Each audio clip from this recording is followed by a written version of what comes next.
హృదయపూర్వక నమస్కారాలు. ఈ ప్లేసు మీ అందరికంటే నాకు ముందు తెలుసు. 2000 సంవత్సరంలో రామ్దేవ్ ఇది ప్రారంభించినప్పుడు ఇక్కడ కొన్ని మొక్కలు పాంప్లెట్ వేసి మా ఇంటికి తీసుకొచ్చి మీరు ఇల్లు కడుతున్నారు, ఏదైనా ఉపయోగపడుతుందో చూడండి అంటే వెంటనే ఎంత ముచ్చరేసిందంటే, ఎప్పుడో విదేశాలకు వెళ్ళినప్పుడు ఇలాంటి మొక్కలు, ఇలాంటి కళాకృతులు, ఇలాంటి అద్భుతమైనటువంటి సజీవ శిల్పాలు, జీవం ఉన్నటువంటి ఇలాంటివి చూస్తుంటే ఇలాంటివి మనం తీసుకెళ్ళిపోతే బాగుండే, వాడ షిప్లో తీసుకెళ్తే బాగుండే అని అంత టెంప్ట్ అయ్యేవాడిని. అలాంటిది ఇక్కడ హైదరాబాదులో ఈ శివారుల్లో ఒకటి లభిస్తుందంటే కనుక చాలా ఆనందంగా ఉంటుంది. రామ్దేవ్ ఫస్ట్ ఆఫ్ ఆల్ నేను కూర్చున్న చోట బయట కనపడకుండా నాకు ఏదైనా ఫెన్సింగ్ లాగా ఉండాలి, అలాంటి గుబురుగా ఉండకూడదు అంటే అక్కడ చక్కగా కొమ్మల్ని ఒక ఫెన్సింగ్ లాగా అల్లి పైన మాత్రం గ్రీన్ ఉండేలాగా పెద్ద స్క్రీన్ చేశాడు. అది ఇప్పుడు చూస్తుంటే కనుక ఎంత బాగుంటుందంటే బయట నుంచి చూసేవాళ్ళకి నేను జైల్లో ఉన్నట్టు ఉంటుంది, అన్ని కటకటాల్లాగా ఉంటుంది. అది అద్భుతమైన కళాఖండగా నేను ఫీల్ అవుతుంటాను. అట్లాగే చాలా అద్భుతమైన చెట్లు కొన్ని మా ఇంట్లోనే పెట్టుకున్నాను. ఇవి ఎప్పుడో 2002లో 2003లోనో మా ఇంట్లో పెట్టుకున్నాను. అప్పటి నుంచి నాకు అంత ప్యాషన్. ఆ తర్వాత ప్రతి క్షణం ఈయన ఎదుగుదలను చూస్తూ వచ్చాను. ఎక్కడ నాకు ఈయన రామ్దేవ్ ఒక వ్యాపారవేత్తలా కనబడ్డాడు, ఒక కళాకారుల్లా కనబడతాడు. అందుకే నా మనసుకి అత్యంత దగ్గరగా అయ్యాడు. ఆ తర్వాత ఏదైనా వస్తే కనుక చూస్తారా మొక్కలు అంటే ఇదివరకంటే ఏదో వేలల్లోనో లక్షల్లోనూ చెప్పేవాడు, ఇప్పుడు కోట్లలో ఉందంట కదయ్యా. నేను ఇప్పుడు నా సంపద అంతంత మాత్రమే ఉంది, కొనలేనేమో అన్నారు. కానీ చూడండి సార్, వస్తే మీరే టెంప్ట్ అవుతారు. ఇప్పుడు గౌరవ ముఖ్యమంత్రి గారితో పాటు అన్నీ వీక్షిస్తుంటే ఎంత టెంప్టింగ్ ఉందంటే, ఇవన్నీ మన ఇంట్లో పెట్టేసుకుంటే ఎంత బాగుంటుంది అనిపిస్తుంది. అంత అందంగా దీనికి కావాల్సిందండి వ్యాపార దృక్పథం కాదు, కళాకారుల హృదయం, కళా హృదయం ఉండాలి. నా మటుకు నేను అతని ఒక కళాకారుడుగాను, ఒక ఆర్టిస్ట్గా చూస్తాను. నేను అంత తపన లేకపోతే, అంత ఇష్టం లేకపోతే సుదీర్ఘకాలం 24-25 ఇయర్స్ పాటు దీని మీద ఎక్స్పెరిమెంట్ చేస్తూ, ఎన్నో చోట్ల రీసెర్చ్ చేస్తూ, ఎక్కడెక్కడ ఏమేమి మొక్కలు దొరుకుతాయి, ఎక్కడెక్కడ ఈ శిలాకృతులు దొరుకుతాయి, ఆ శిలలు ఇక్కడ ఎలా తీసుకురావాలి అని దాని మీద అది దుర్భేద్యం అనుకోకుండా ఇది సాధ్యమే, ఇది మన ప్రాంతం వాళ్ళకి, మన హైదరాబాదుకి, మన స్టేట్కి అందం తీసుకొచ్చేది, మన దేశంలోనే గొప్పగా చెప్పినటువంటి గొప్ప పార్క్ అవుతుందని ఆయన మనసులో మెదిలిన ఆలోచన, ఆయన పడ్డ కష్టం, తీసుకున్న శ్రమ ఈ రోజున ఇక్కడ అద్భుతమైన కళాఖండంగా ఇన్ని ఎకరాల్లో చోటు చేసుకుందంటే కనుక నభూతో నా భవిష్యత్తు.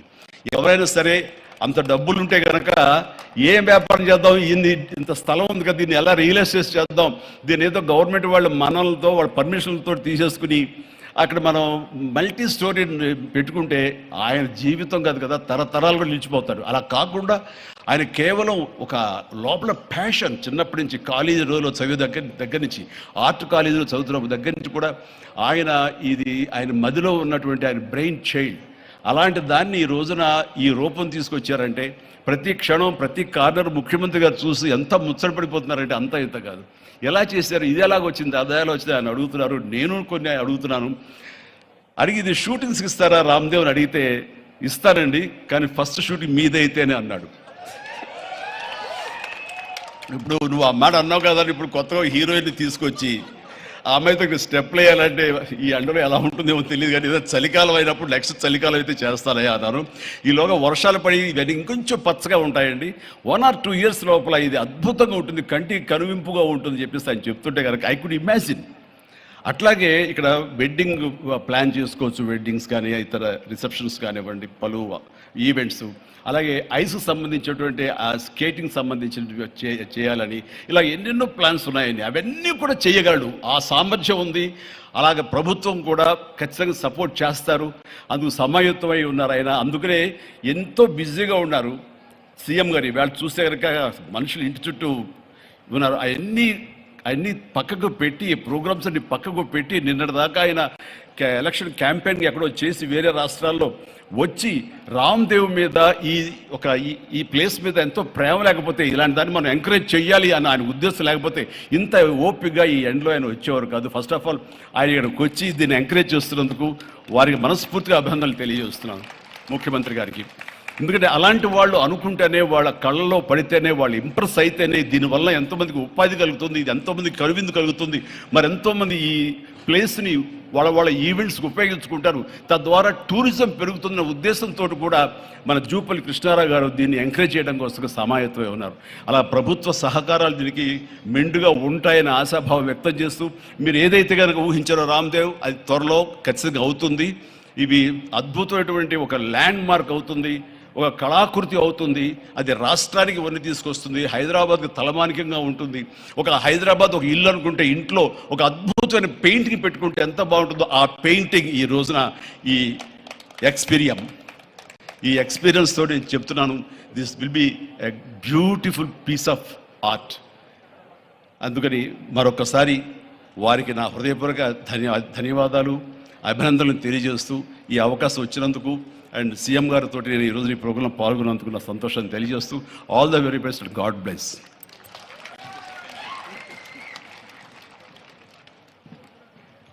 ఎక్స్పీరియంలో చిరంజీవి గారు స్టెప్పులు వేసినటువంటి ఆ సాంగ్ మేము త్వరలోనే చూడాలి అని మనస్ఫూర్తిగా కోరుకుంటూ ఉన్నాము.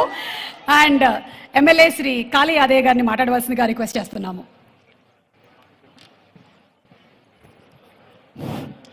నేటి కార్యక్రమ సభాధ్యక్షులు మనందరినీ ఒక వేదిక మీదకి తీసుకొచ్చిన రామ్దేవ్ గారికి, మరి కార్యక్రమానికి ముఖ్య అతిథులుగా పెద్దలు, పూజలు, గౌరవనీయులు తెలంగాణ రాష్ట్ర ముఖ్యమంత్రి రేవంత్ రెడ్డి గారు, అదేవిధంగా జూపల్లి కృష్ణారావు గారు, టూరిజం శాఖ మంత్రులు పెద్దలు, గౌరవనీయులు మాజీ ఎమ్మెల్యే గారు, మాజీ పార్లమెంట్ సభ్యులు, ఆంధ్రుల అభిమాన నాయకుడు మెగాస్టార్ చిరంజీవి గారు, సీఎం రమేష్ గారు పార్లమెంట్ సభ్యులు, అనిల్ గారు పార్లమెంట్ సభ్యులు, మల్రెడ్డి రంగారెడ్డి గారు ఎమ్మెల్యే గారు, మరి వేదిక మీద ఉన్న మా జిల్లా కలెక్టర్ నారాయణ రెడ్డి గారికి, మాజీ జిల్లా పరిషత్ చైర్మన్ అనితా అరుణాథ్ రెడ్డి గారికి, జిల్లా గ్రంథాలయ సంస్థ చైర్మన్ మధుసూదన్ రెడ్డి గారికి, మరి ఇక్కడ విచ్చేసినటువంటి అందరికీ, వేదిక మీద ఉన్న పెద్దలకు అందరికీ, ఇక్కడ విచ్చేసిన ప్రతి ఒక్కరికి కూడా పేరు పేరున హృదయపూర్వక ధన్యవాదాలు. రామ్దేవ్ గారు మరి భారతదేశంలోనే నంబర్ 1గా ఈ యొక్క ప్రాంతాన్ని చేస్తున్నందుకు నిజంగా ఆయనకు హృదయపూర్వక ధన్యవాదాలు. ఎందుకంటే మనం 85 దేశాలు తిరిగి 25,000 చెట్లు తీసుకొచ్చి ఈ ప్రాంతాన్ని ఒక ఆహ్లాదకరమైన వాతావరణాన్ని సృష్టించడానికి ప్రయత్నం చేస్తున్నందుకు హృదయపూర్వక ధన్యవాదాలు. రాబోయే రోజుల్లో ఈ ప్రాంతము మరి మనం ఎక్కడో విదేశాలకు పోయి ఇలాంటి కార్యక్రమాలను ఆస్వాదించేటటువంటి సందర్భం ఉండే, కానీ ఇప్పుడు విదేశాల నుంచే మన రాష్ట్రానికి, మన హైదరాబాద్కు, ఎక్కడ లండన్ కాదు, ఎక్కడ ప్యారిస్ కాదు, మన హైదరాబాద్కు, మన చేవెళ్ళ ప్రాంతానికి వని తెచ్చినటువంటి రామ్దేవ్ గారికి ఎప్పుడు భగవంతుడు ఇంకా శక్తి సామర్థ్యాలు ఇవ్వాలని, ఇలాంటి కార్యక్రమాలు ఇంకా అభివృద్ధి చేయాలని కోరుకుంటూ, మరి రాబోయే రోజుల్లో ఈ ఫస్ట్ ఇనాగరేషన్కే ఇంత ఆర్భాటంగా ఉంది. ఇంకా 1-2 ఇయర్స్ లోపల ఈ ఏరియా ఎక్స్పోరియం మరి ఎక్కడ లేని విధంగా అభివృద్ధిలోకి వస్తుంది. కాబట్టి చాలామంది కూడా టూరిజం స్పాట్ కూడా అవుతుంది. మరి ఈ ప్రాంతం మాకు ఇక్కడ రోడ్లు ఈ ఎక్స్పీరియంకు అయితే మరి రాబోయే రోజుల్లో బాగా రాబడి ఉంటుంది, పబ్లిక్ రాబడి ఉంటుంది. కాబట్టి ఇప్పుడే ముందు జాగ్రత్తగా మా ఈ రోడ్ను 4 లేన్ల రోడ్లు చేయాలని కోరుతున్నా. అందరూ కూడా ఇక్కడికి రాబోయే రోజుల్లో చాలా సందడి, ఇప్పటికే చాలా సందడిగా ఉన్నది. రోడ్లు లేక రోడ్లు ఇబ్బందిగా ఉన్నాయి. మరి ఇలాంటి అభివృద్ధి కార్యక్రమాలు వస్తుంటే పబ్లిక్ ఇంకా టూరిజం ప్లేస్కు రావడానికి ఆస్కారం ఉంటుంది. మరి ముఖ్యమంత్రి గారికి దయతో మా చేవెళ్ళ ప్రాంతం, చేవెళ్ళ హైదరాబాద్కు కూతపేటలో ఉన్నటువంటి ప్రాంతం, మరి ఇక్కడ చాలా అభివృద్ధి చెందుతున్న రోజుకు అభివృద్ధి చెందుతున్నటువంటి ప్రాంతం ఉంది. కాబట్టి రోడ్లు చాలా అధ్వానంగా ఉంది. మరి ఈ రోడ్ను 4 లేన్ల రోడ్లు చేయాల్సిందిగా హృదయపూర్వకంగా కోరుకుంటూ ఈ అవకాశం ఇచ్చిన మీ అందరికీ కూడా పేరు పేరున హృదయపూర్వక ధన్యవాదాలు చెప్తూ సెలవు తీసుకున్నాను. జై Telangana. Thank you so much sir. Experium అనేటువంటిది ప్రపంచాన్ని ఆకర్షించేటువంటి ఒక అద్భుతమైన వింత అవుతుంది అనటం అతిశయోక్తి కాదు. చుట్టుపక్కల పరిసర ప్రాంతాలు కూడా అద్భుతంగా డెవలప్ అవ్వాలి అని మనస్ఫూర్తిగా కోరుకుంటూ, రాజకీయ రంగంలో తిరుగులేని క్రమశిక్షణతో, న్యాయబద్ధమైనటువంటి చర్యలతో ఉన్నతమైన పదవుల్ని, కార్యక్రమాలని చేపడుతున్నటువంటి మా minister of tourism and culture of Telangana Jupally Krishnarao గారిని మాట్లాడవలసిందిగా రిక్వెస్ట్ చేస్తున్నాము.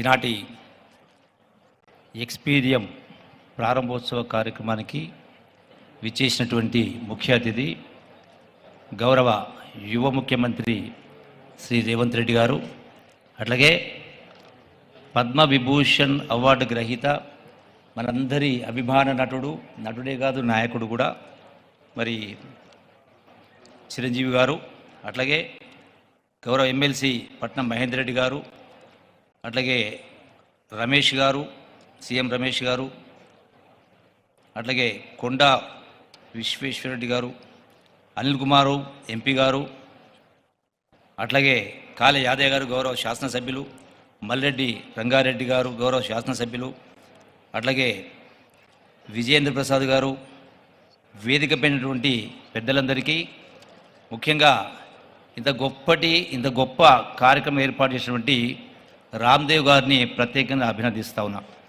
ఎందుకంటే ఈ రోజున్నటువంటి ఆలోచన విధానంలో ఇంతకుముందు పెద్దలు చిరంజీవి గారు చెప్పారు, ఎట్లా సంపాదించాలో ఎంత సంపాదించాలో కాకుండా ఒక తపనతోటి గడచిన 25 సంవత్సరాల నుంచి ఒక గొప్పగా, అంటే పేరు నిలిచిపోయేలా, యావత్ ప్రపంచం కూడా ఇక్కడికి వచ్చి చూసిపోయేలా ఒక కళగని ఆ కళను సాకారం చేసే భాగంగా మరి సుదీర్ఘకాలంగా తపన పడుతూ ఈ యొక్క ఇంత గొప్ప కార్యక్రమాలు మనం చూస్తూ ఉన్నాం. Experium real is a great Experium అనేది.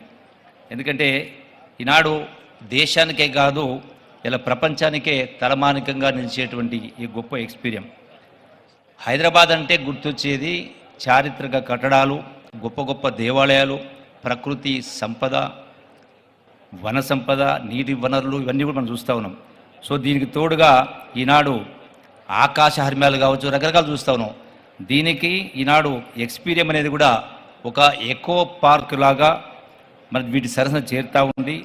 అట్లాగే హైదరాబాదుకు మరొక మణిహారగా చెప్పవచ్చు, మనం ఎన్నో చూస్తూ ఉన్నాం. ఎందుకంటే తెలంగాణ రాష్ట్రానికి ఇది మళ్ళొక మణిహారంగా ఎన్నో ఉన్నాయి. ఇలా గోల్కొండ కోట ఉంది, చార్మినార్ ఉంది, గొప్ప కట్టడాలు ఉన్నాయి, ఇవన్నీ ఉన్నాయి. వీటి సరసన ఇది కూడా మనకి చేరింది ఈ రోజున. అందుకే ప్రతి ఒక్కరం కూడా మనం, ఎందుకంటే life is two short and also life is very precious.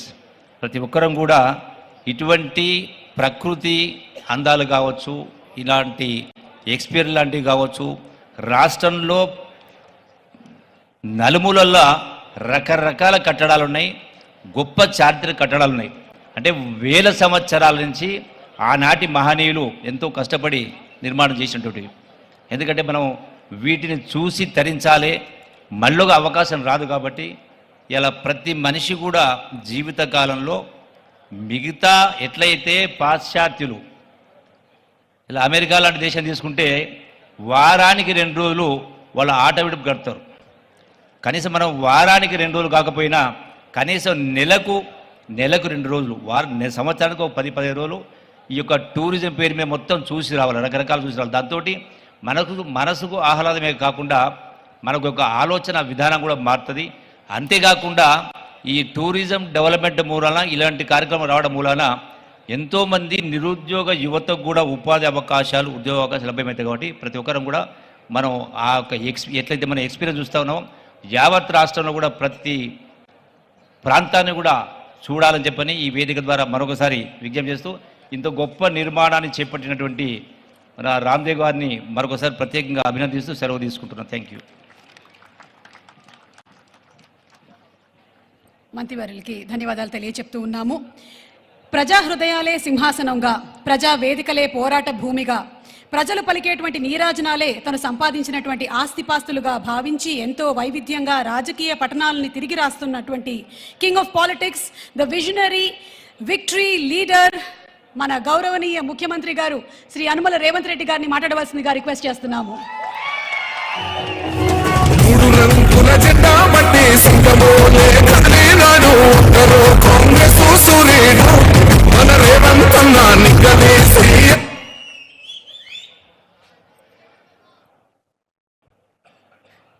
మిత్రులారా, ఈరోజు ఒక మంచి ఎకో టూరిజం పార్క్ను ప్రారంభించడానికి, ఎకో టూరిజంను ఒక మంచి పర్యాటక కేంద్రంగా, వ్యాపార దృక్పథం కాకుండా ఒక పర్యాటక క్షేత్రంగా తయారు చేసి రామ్దేవ్ గారు దాదాపుగా 25 సంవత్సరాల తన అనుభవాన్ని, ఆదాయాన్ని ఈ 150 ఎకరాలలో ఒక మంచి పార్కును ఏర్పాటు చేసి ఈ కార్యక్రమం ప్రారంభోత్సవానికి నాతో పాటు మెగాస్టార్, కేంద్ర మాజీ మంత్రివర్యులు, మనందరి అభిమాన నాయకుడు చిరంజీవి గారిని ప్రత్యేకంగా ఆహ్వానించి, అదేవిధంగా తెలంగాణ మంత్రివర్యులు జూపల్లి కృష్ణారావు గారిని, అదేవిధంగా చీఫ్ విప్ శాసనమండలి పట్నం మహేందర్ రెడ్డి గారిని, లోక్సభ సభ్యులు మిత్రుడు సీఎం రమేష్ గారిని, రాజ్యసభ సభ్యులు అనిల్ కుమార్ యాదవ్ గారిని, శాసనసభ్యులు మల్రెడ్డి రంగారెడ్డి గారిని, స్థానిక శాసనసభ్యులు కాలే యాదయ్య గారిని, ఇతర రంగారెడ్డి జిల్లా నాయకులందరినీ ఆహ్వానించి ఒక మంచి కార్యక్రమాన్ని ఏర్పాటు చేయడం జరిగింది. వాస్తవంగా మా ప్రభుత్వం ఏర్పడిన తర్వాత అధికారులతో, మంత్రులతో చర్చించి తెలంగాణ రాష్ట్రం ఐటీ, ఫార్మా రంగాలలో రాణించడం, ఇన్ఫ్రాస్ట్రక్చర్ రంగాలలో దేశంలోనే ప్రముఖ సంస్థలు తెలంగాణ రాష్ట్రం నుంచి ఈరోజు నిర్మాణ రంగంలో రాణించినాయి. ఇక తెలంగాణ రాష్ట్రానికి కావలసింది temple tourism, health tourism, eco tourism. ఒక రాష్ట్రం యొక్క ఆదాయం పెరగాలి, ఒక రాష్ట్రానికి గుర్తింపు రావాలి అని అంటే పరిశ్రమలు, పెట్టుబడులే కాదు, ఆ రాష్ట్రంలో ఉన్న టెంపుల్ టూరిజం, ఎకో టూరిజమే ఆ రాష్ట్రం యొక్క ఆదాయాన్ని పెంచడమే కాకుండా రాష్ట్రం యొక్క గుర్తింపు, గౌరవాన్ని కూడా పెంచుతుంది. ఈరోజు మనకు సంబంధించిన మిత్రులు కావచ్చు, బంధువులు కావచ్చు, చాలామంది వాళ్ళ పిల్లల పెళ్ళిళ్ళు చేయాలన్నా, శుభ కార్యక్రమాలు ఏమైనా చేయాలి అని అంటే మన ప్రాంతం కాకుండా రాజస్థాన్కో లేకపోతే ఇతర దేశాల్లోకి వెళ్ళి అక్కడ కార్యక్రమాలు చేసుకుంటున్నారు.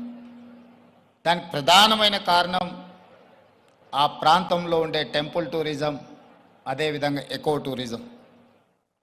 వీటితో పాటు ఎవరిని కదిలిచ్చినా మన వాళ్ళని బెంగళూరు జిందల్లో జాయిన్ అయినని కొంతకాలము అని చెప్పి చెప్తూ ఉంటారు. మనం ఈరోజు మందిరాలను దర్శించుకోవాలంటే తమిళనాడుకో ఇతర రాష్ట్రాలకో వెళ్తున్నాం. ఫారెస్ట్లో ప్రకృతి సహజ వనరులను చూడాలి అంటే మధ్యప్రదేశో లేకపోతే ఇతర రాష్ట్రాలకు వెళ్తున్నాం. అదేవిధంగా హెల్త్ టూరిజం విషయంలో కూడా మనం ఎక్కడెక్కడికో వెళ్ళాల్సిన పరిస్థితి. కానీ అన్ని సహజ వనరులు ఉన్న తెలంగాణ రాష్ట్రంలో ఇప్పటి వరకు ప్రభుత్వాల దృష్టి ఈ హెల్త్ టూరిజం మీద, ఎకో టూరిజం మీద, టెంపుల్ టూరిజం మీద ఫోకస్ లేకపోవడం వల్ల అద్భుతమైన ఆలయాలు ఉన్న తెలంగాణ రాష్ట్రం, అది 1000 స్తంభాల గుడి కావచ్చు, యునెస్కో గుర్తింపు పొందిన రామప్ప మందిరం కావచ్చు, లేకపోతే శ్రీశైలం కావచ్చు, రాజన్న వేములవాడ రాజన్న మందిరం కావచ్చు, ఇట్లాంటి చాలా మందిరాలు ప్రపంచ ప్రఖ్యాతిగాంచిన మందిరాలు మన దగ్గర ఉన్నాయి. ఈరోజు కవాల్ కావచ్చు, tiger reserve forest, Nallamala tiger reserve forest కావచ్చు, జూపల్లి కృష్ణారావు గారు ప్రాతినిధ్యం వహిస్తున్న కొల్లాపూర్ ప్రాంతం, నల్లమల అటవీ ప్రాంతం, కృష్ణానది జలాలు ప్రవహిస్తున్న ప్రాంతం, అక్కడ మందిరాలకు, అక్కడ ప్రకృతి సహజ వనరులకు కొదవలేదు. మల్లెల తీర్థం లాంటి ప్రాంతాలు మన దగ్గర ఉన్నాయి. కానీ వీటికి ఇవ్వాల్సినంత ప్రాధాన్యత, తీసుకురావాల్సినంత గుర్తింపు తీసుకురాకపోవడం వల్ల మన రాష్ట్రంలో temple tourism, eco tourism, health tourism వెనుకబడుతున్నది. ఈరోజు ఎకో టూరిజంలో టూరిజం పాలసీని ఈ మధ్యలోనే శాసనసభలో మనం చర్చించినాం. దానికి మంత్రి జూపల్లి కృష్ణారావు గారే ఆ పాలసీ తయారీలో కీలక పాత్ర పోషించారు. రాబోయే కొద్ది రోజుల్లో టూరిజం పాలసీని తీసుకొచ్చి టూరిజం పాలసీలో ఎకో టూరిజంను ప్రోత్సహించాలని ఈరోజు మన ప్రభుత్వం ముందుకు వెళ్తున్నది.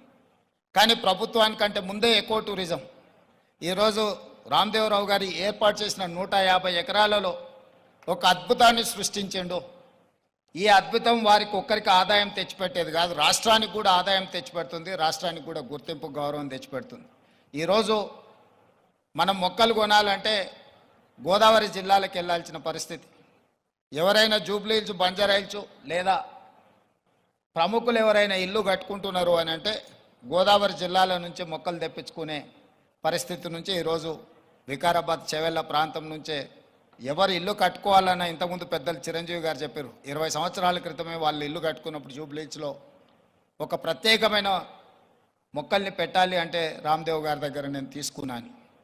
ఇది ఇంకా అభివృద్ధి పదం వైపు నడవాలి. ఈరోజు ఇక్కడ జరిగిన అభివృద్ధి ఇక్కడ మన కళ్ళకు కనిపిస్తున్నది 30%. నేను అనుకోవడం ఇంకొక సంవత్సరంన్నర తర్వాత ఇది ఒక అద్భుతమైన పర్యాటక క్షేత్రంగా మారుతుంది అనడంలో ఎలాంటి సందేహం లేదు. ఖచ్చితంగా ఇది ఆ దిశగా రాణిస్తుంది. ఇక్కడ మేము కొంతనే చూసినాం, మిగతా ఏర్పాట్లు కూడా అద్భుతంగా చేస్తున్నారు. దీంతో పాటు ఇంతకుముందే మా యాదయ్య గారు చెప్తున్నారు, వికారాబాద్కి హవా లాఖో రూపాయి కా దవా అని. వికారాబాద్లో ఉన్న అడవిని ఆనాడు నిజాం సర్కార్ మెడిసినల్ ప్లాంట్స్ పెట్టి మీకు మొత్తం తెలంగాణ రాష్ట్రంలో ఉండే టెంపరేచర్ కంటే చిరంజీవి గారు వికారాబాద్లో వికారాబాద్ అటవీ ప్రాంతంలో 2-3% టెంపరేచర్ తక్కువ ఉంటుంది. లెప్రసీ వచ్చిన వాళ్ళని వీళ్ళని తీసుకొచ్చి ఇక్కడ వికారాబాద్ ప్లాంటేషన్ అక్కడ వదిలేస్తే 2 monthsలో ఆటోమేటిక్ ఏ ట్రీట్మెంట్ అవసరం లేదు. ఇక్కడ ఉండే ప్రకృతి సహజ వనరుల వల్ల వాళ్ళకి ఆ రోగం నివారించబడుతుంది. గతంలో మెడికల్ ట్రీట్మెంట్ లేనప్పుడు ఎవరికైనా లెప్రసీ వస్తే వాళ్ళ కుటుంబ సభ్యులను ఇక్కడ తీసుకొచ్చి వికారాబాద్లో వదిలేస్తే 2-3 నెలల తర్వాత వాళ్ళని మళ్ళీ తీసుకెళ్తే వాళ్ళు టీబీకి సంబంధించి ఏ సమస్య వచ్చినా ఇక్కడ ఆ కుటుంబ సభ్యులను వదిలేసిపోతే 2-3 నెలలలోనే ఆటోమేటిక్ ఇక్కడ ఉన్న ప్రకృతి సహజ వనరులతో వాళ్ళకి తగ్గిపోయేది. అంటే ఈ ప్రాంతానికి ఒక ప్రత్యేకత ఉన్నది. అందుకే ఈరోజు జిందాల్ లాంటి వాటికి ఎక్కడికో వెళ్ళడం కాదు, ఇక్కడనే పెద్ద పరిశ్రమలకు సంబంధించిన వ్యక్తులు తొందరలోనే ఇక్కడ పెద్ద ఎత్తున ఏర్పాటు చేయబోతున్నారు వికారాబాద్ ప్రాంతంలో. మొన్ననే దావోస్లో అగ్రిమెంట్ చేయడం జరిగింది. తొందరలో వికారాబాద్ ప్రాంతాన్ని ఎకో టూరిజంలో పూర్తి స్థాయిలో అభివృద్ధి చెయ్యాలని ప్రభుత్వం ఏదైతే అనుకుంటుందో ఒక అడుగు ముందు ప్రభుత్వానికంటే రామ్దేవ్ గారు వేసి ఇంత మంచి వ్యవస్థని ఇక్కడ ఏర్పాటు చేసిండు. తొందరలో ఈ ప్రాంతం యొక్క అభివృద్ధికి ఇది ఒక ప్రాతిపదిక అవుతుంది. అందుకే ఈరోజు ఈ నిర్వాహకులను రామ్దేవ్ గారిని మనస్ఫూర్తిగా తెలంగాణ రాష్ట్ర ప్రభుత్వం అభినందిస్తుంది. ఇంకా రావాలి ఇట్లాంటి పర్యాటక క్షేత్రాలు. ఇదొక వ్యాపార కేంద్రంగా కాకుండా పర్యాటక క్షేత్రంగా కూడా రాణిస్తుంది అనడంలో ఎలాంటి సందేహం లేదు. ఈరోజు నాతో పాటు చిరంజీవి గారు, సీఎం రమేష్ గారు, మా మంత్రులు, శాసనమండలి సభ్యులు, శాసనసభ్యులు అందరు రావడం, ఇట్లా కార్యక్రమం రోజువారీగా ఎన్నో రాజకీయ కార్యక్రమాలలో పాల్గొంటుంటాం. కానీ ఈ కార్యక్రమంలో పాల్గొనడానికి ఒక ప్రత్యేకత ఉన్నది. ఈ ప్రత్యేకత రాష్ట్రం యొక్క ఆలోచనకు అనుగుణంగా ఉన్నది. ఈరోజు రాష్ట్ర ప్రభుత్వం ఏదైతే ఎకో టూరిజం పాలసీలో ఇలాంటి పార్కులు మేము డెవలప్ చేయాలనుకుంటున్నామో రాబోయే రోజుల్లో ఖాళీ వరి పండించడమే కాదు, ఇతర కమర్షియల్ క్రాప్స్ వైపు ఈరోజు వనాలు, ప్రకృతి వనాలను పెంచడానికి కూడా రైతులను ప్రోత్సహించడానికి ప్రభుత్వం వైపు నుంచి ప్రణాళికలు ఉన్నాయి. వాళ్ళందరికీ కూడా ఇలాంటి వ్యాపార కేంద్రాలు ఉంటే రైతులు పెంచే మొక్కల్ని కొనుగోలు చేయడానికి అవకాశం ఉంటుంది. 1,000,000 మొక్కల్ని తెలంగాణ రాష్ట్ర ప్రభుత్వం పెట్టాలంటే ఎక్కడనో ఒకడ గ్రామాల దగ్గర ఆ మొక్కల పెంపడానికి క్షేత్రాలు ఇస్తున్నాం. కానీ 6 నెలలు సంవత్సరమే పెంచితే అవి మేము నాటినప్పుడు 20-30% కంటే ఎక్కువ బ్రతకడం లేదు. అందుకే రాబోయే రోజుల్లో మా మంత్రి గారికి సూచన చేస్తున్నా, అదేవిధంగా ఫారెస్ట్ మినిస్టర్ గారికి కూడా నేను ఆదేశాలు ఇస్తా. 2-3 సంవత్సరాలు పెంచిన మొక్కల్ని తీసుకెళ్ళి నాటితే మొక్కలు బతకడానికి ఎక్కువ అవకాశం ఉంటుంది. కానీ మరి రైతు 2-3 సంవత్సరాల ఆదాయం లేకుండా ఉండాలి అని అంటే రైతు బ్రతకం కూడా కష్టమవుతుంది. అందుకే దానికి తగ్గట్టుగా ధర చెల్లించి రాష్ట్ర ప్రభుత్వమే కొనుగోలు చేసి రాష్ట్ర ప్రభుత్వం నాటే హరితహారం మొక్కల్ని 3 సంవత్సరాలు 4 సంవత్సరాలు పెంచిన పెద్ద మొక్కల్ని నాటితే అది ఒక్క సీజన్లో మనం కాపాడుకోగలిగితే చాలు, అది తప్పకుండా చెట్టుగా వృక్షంగా మారే అవకాశం ఉంటుంది. అందుకే రాబోయే రోజుల్లో ప్రభుత్వం యొక్క విధి విధానాలను చర్చించుకొని వాటిని సవరించుకొని తెలంగాణ రాష్ట్రాన్ని ఒక ప్రకృతి వనంగా మార్చాలని. అక్కడ రామయ్య గారు ఉన్నారు, ఒక సామాన్యమైన రైతు.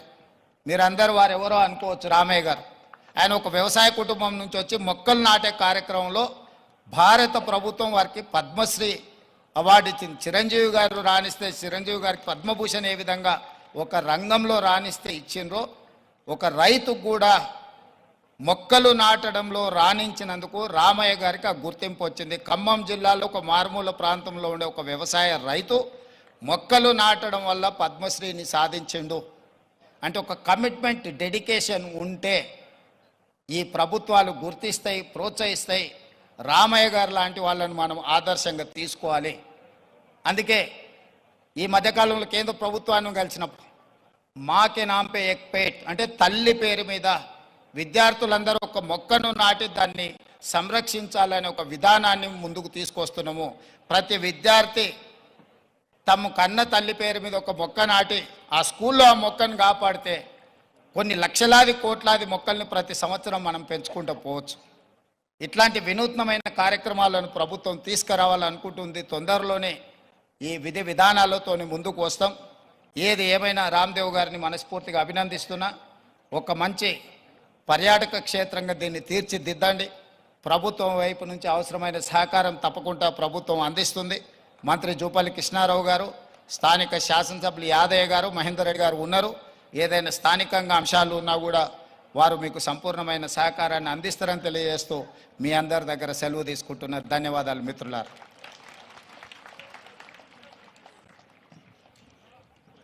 ముఖ్యమంత్రి గారికి హృదయపూర్వకమైనటువంటి కృతజ్ఞతలు తెలియజేస్తూ ఉన్నాము. అలాగే వారి ఇందాక ప్రస్తావించిన విధంగానే ఇక్కడికి విచ్చేసినటువంటి గ్రీన్ యాక్టివిస్ట్ వనజీవి రామయ్య గారికి, అలాగే దుస్సెర్ల సత్యనారాయణ గారికి ఇప్పుడు సత్కారం ఫెలిసిటేషన్ చేయవలసిందిగా గౌరవనీయ ముఖ్యమంత్రి గారు శ్రీ రేవంత్ రెడ్డి గారిని, అలాగే జూపల్లి కృష్ణారావు గారిని, అలాగే మా చిరంజీవి గారిని అండ్ రామ్దేవ్ గారిని రిక్వెస్ట్ చేస్తూ ఉన్నాము. వారికి చెక్ అందించవలసిందిగా రామ్దేవ్ గారిని రిక్వెస్ట్ చేస్తున్నాం. ముందుగా వనజీవి రామయ్య గారికి ఫెలిసిటేషన్. ఆయన వనజీవి రామయ్య కాదు, ధన్యజీవి రామయ్య, భారతమాత కడుపున పుట్టినటువంటి పద్మశ్రీ రామయ్య గారు. రామయ్య గారు ప్రకృతే మన పంచప్రాణము, ప్రకృతే మన హరితహారము, ప్రకృతిని కాపాడితేనే మనకి ఉనికి ఉంటుంది అని నమ్మినటువంటి వ్యక్తి. ఆయన నిజంగా మనకి ఆదర్శము. వనజీవి రామయ్య గారి జీవితాన్ని ఆశయంగా స్వీకరిద్దాము, ప్రకృతిని పర్యావరణాన్ని కాపాడుదాము. ఈరోజు ఈ ఎక్స్పీరియం సెంటర్ లాంచ్ సందర్భంగా పద్మశ్రీ వనజీవి రామయ్య గారిని సత్కరించుకోవడం మా పూర్వజన్మ సుకృతంగా భావిస్తూ ఉన్నాము. Thank you sir. చెక్ను అందించవలసిందిగా రామ్దేవ్ గారిని రిక్వెస్ట్ చేస్తున్నాము.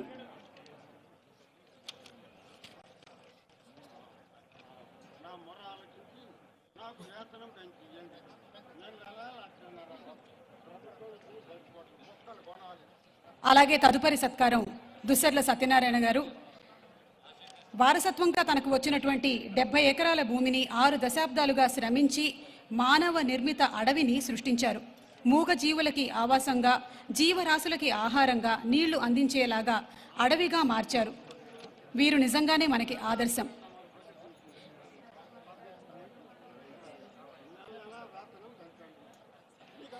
కొట్టినా నీ మేలు మరవని గట్టి గుణమి ఈ చెట్టులో, ఆకు తెంచితే పాలు కారేటువంటి అమ్మతనము ఈ కొమ్మలో, సృష్టిలో ప్రతి జీవజాతికి సృజనత ఉన్నది నేర్చుకో, ప్రకృతిని కాపాడి నేలకి పర్యావరణం ఇచ్చిపో అన్న కవి మాటల్ని నిజం చేస్తూ దుస్సర్ల సత్యనారాయణ గారు మన సమాజం కోసం అలాగే ప్రకృతి కోసం అందిస్తున్నటువంటి సేవలకి గాను ఈరోజు ఎక్స్పీరియం లాంచ్ సందర్భంగా గౌరవనీయ ముఖ్యమంత్రి గారి చేతుల మీదుగా సత్కారం.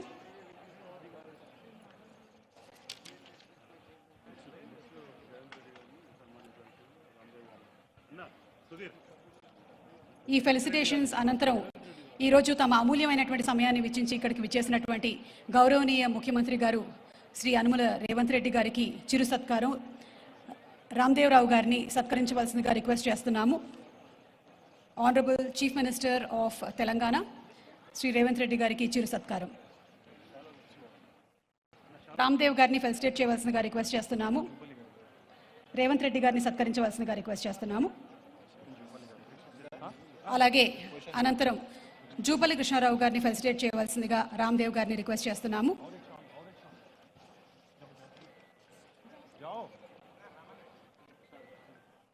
Tourism and culture minister Shri Jupally Krishnarao గారిని ఫెలిసిటేట్ చేయవలసిందిగా రామ్దేవ్ గారిని రిక్వెస్ట్ చేస్తున్నాము. ఈరోజు ఎక్స్పీరియన్స్ లాంచ్ కార్యక్రమం జరిగింది అండ్ ఈ సందర్భంగా ఇక్కడికి వచ్చేసినటువంటి పద్మవిభూషణ్ మెగాస్టార్ చిరంజీవి గారిని సత్కరించవలసిందిగా శ్రీ రామ్దేవ్ గారిని రిక్వెస్ట్ చేస్తున్నాము.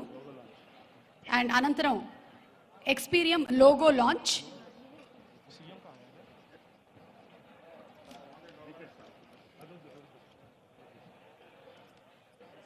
ఆఫీషియల్ టికెట్ అన్వీలింగ్ కూడా జరుగుతుంది అండ్ ఆ తర్వాత కాఫీ టేబుల్ బుక్ లాంచ్ కూడా జరుగుతుంది. సో ఇప్పుడు only the official logo unveiling and coffee table book launch.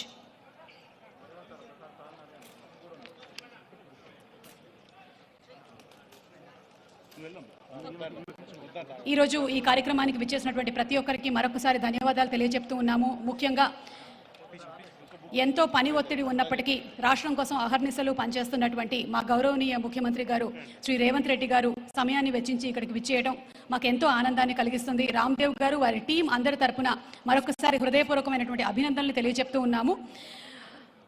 And కాళీ సుధీర్ గారిని ఓట్ ఆఫ్ థ్యాంక్స్ చెప్పవలసిందిగా రిక్వెస్ట్ చేస్తున్నాము.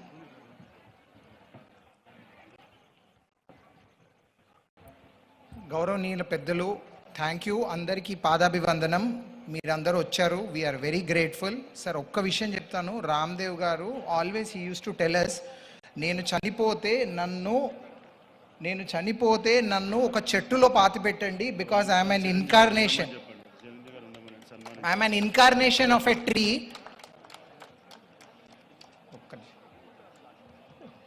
అన్నా ఒక్క నిమిషం sir, I wanted to tell a very important thing. ఆయన చనిపోతే I think anyway, thank you so much. Thank you. It's been wonderful. Thank you so much.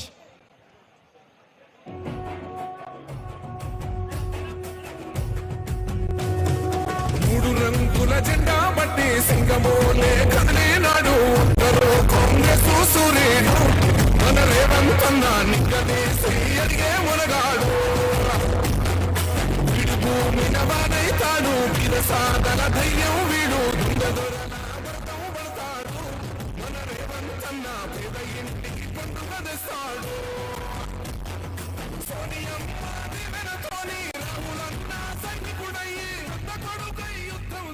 సిద్ధమాయే Revanth అన్న మూడు రంగుల జెండా బట్టి సింగమోలే కదిలినాడు ఉత్తరో కాంగ్రెస్ సూర్యుడు మన రేవంత్ అన్న నిగ్గదీసి అడిగే మునగాడు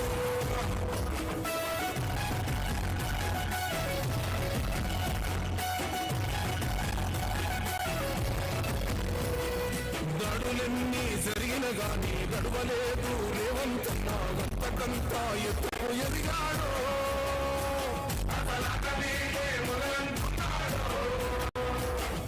ముక్కనాడు పోలేదు ముప్పడయ్యి కొట్లాడాడు అందుకే పెద్ద నాయకుడయ్యా